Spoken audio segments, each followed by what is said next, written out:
د لغمان سیمه ییز مسؤلین وایي چې د دغه ولایت قرغیو ولسوالۍ اړوند قلټکه نواباد سیمه کې د هغه کورنیو سره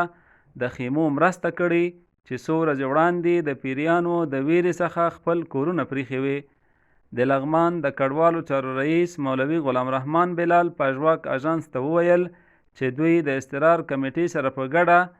د یادو کورنیو لپاره د سرخکانو په سیمه کې د خیمو د ودرولو لړۍ پیل کړي. څنګه چې تاسو ته بهتر معلومه ده چې په قرغیو ولسوالۍ قلټکه نواباد سیمه کې داسې یو 15 ورځې مخکې چې په هغه ساحه کې یو 15 کورنۍ اوسېدله چې هغوی کور ته تیږې واردلې او ضمن کې کورونو ته هم لګېدنه رامنځته کېدله. بیا هغه د معلوماتو په اساس باندې چې دغه د پیریانو مسله ده، نو دا خلک هلته ډېر متضرره وو، دا خلک کورونه ویستل شوي وو، په آزاده فضا کې ژوند کوله او داسې ژوند سهولت سرپناه ورته نه وه. نو موږ نن ورځ دلته راغلي یو د هغه د استقرار د کمیټې په ملګرتیا سره فلحال عملا موږ د 14 کورنیو لپاره چې دلته خیمې ودرولې تر څو په هغه ساحه کې د دوی هغه ستونزه او هغه مشکل چې دوی ورسره مخ دي او فلحال دوی ته مشکل پیدا شوی دی هغه تر څو حل کېږي، نو دوی په هغې وخته پورې په دغه ساحه کې مېشت کېږي او په ضمن کې دغه خلک داخلي وضع شوي وو چې د مهاجرینو ریاست مربوط دي، نو په همدې وجه باندې موږ ورته خیمې ولګولې. دغه مهاجرین چې اوس نوي د کورونه یې پرېښودل او دلته راغله، نو د ولایت په فیصله باندې مولوي صاحب چې دا خیمې راوړې د مهاجرینو رئیس صاحب هغه هم دغه ودرولې او موږ چې دا د 2 ورځو لپاره دې ته چې دا د ډوډۍ بندوبست دا موږ الحمدلله کړی ده د مقاماتو په هدایت باندې د سرې میاشتې 2 ورځې به موږ دې ته انشاءالله ډوډۍ ورکوو پخه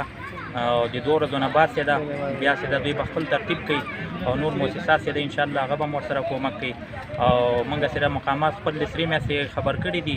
که مرستې راولېږله نو انشاءالله خوراکي توکي هغه مرسته به ورسره هم وکړي، جریان به لري. بلخوا د طبیعي پیښو پر وړاندې د مبارزې او چمتووالي رئیس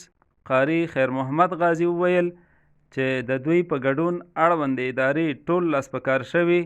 تر څو د یادو کورنیو لپاره ښه چوپړ ترسره شي. لغمان ولایت قرغیو ولسوالۍ قلټک نواباد په ساحه کې چې دغه پیښه رامنځته شوه، دا کورونه په دشته کې په هوار میدان کې پراته ول، نو زه چې کله خبر شوم د فتن ځان مې ورسو او څومره چارواکي چې بره ټول مقامات مې خبر کړل چې داسې یو حادثه په لغمان ولایت ولسوالۍ کې قرغیو ولسوالۍ کې رامنځته شوې. نو بره چې څومره مقامات دي او څومره مؤسسات دي هغوی سره مې خبره وکړله، نو هغوی را سره وعده وکړله چې دوی ته یو موزون ځای برابر کوي او نور به موږ دوی سره کومک کوو. نو چې کوم د حوادثو په ریاست کې موږ سره چې شته دي هغوی دوی نه د کلیوالو د قوم نه دریغو، هغوی موږ سره په همانګ دغه 3 ریاستونه چې کوم د مهاجرینو ریاست او د سره میاشت زمونږ او صنعت تجارت دا ټول همدلته ساحې ته راغلي استو او دوی یوازې نه پرېږدو، موږ خپل وزارت هم سره په تماس کې استو، انشاءالله دوی سره به کومکونه دوی ته به مواد غذایي برابرو،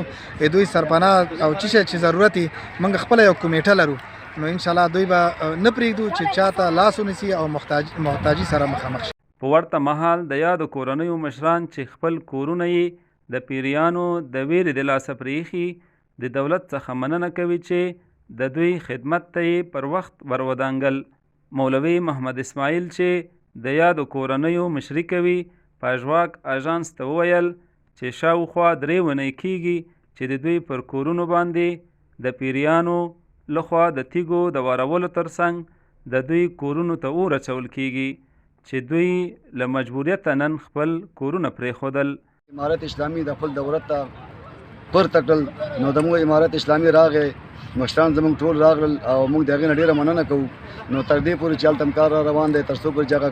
ځای خدای پاک دا مشکلات حل کړي، عاملین یې راوستي دی، کار پر روان دی او موږ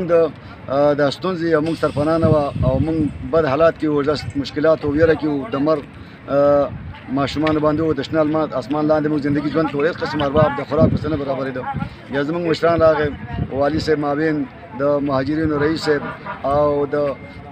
د حوادثو رئیس صاحب داسې نور زموږ مشران د امارت اسلامي د منصبونو ډېر مننه کوو چې ډېر هغه موږ دلته خیم په سرخکانو علاقه کې دلته خیمې ودرولې موږ ته کیم جوړ کړو موږ ته وسایط برابر کړل موټرې راولېږل چې موږ دلته را انتقال کړلو نو هغه هلته موږ ډېر حواس ماشومان خفه وو ډېر بد حالات کې وو ډېر ویره حالات کې وو ډېر یو خوف کې وو الحمدلله موږ د خپل د امارت اسلامي د مشرانو نه او د امارت اسلامي د مسؤلینو نه ډېره مننه کوو چې موږ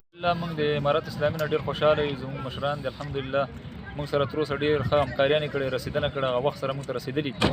غوښتنه هم دولت نه دا ده چې موږ هلته ډېر په یو بد وضعیت کې قرار درلودو دلته موږ راوستي دغه اوس موږ ته خیمې ته راولي امارت اسلامي موږ باندې یو رحم کړی او دغه ته راوړي دغه اوس موږ ته خیمې درې انشاءالله نور هم روان د کار نو تر اوسه دلته راغلي یو دې وروسته به ګورو ورسره شي پژواک خبری آژانس د پیښو ریښتینې هنداره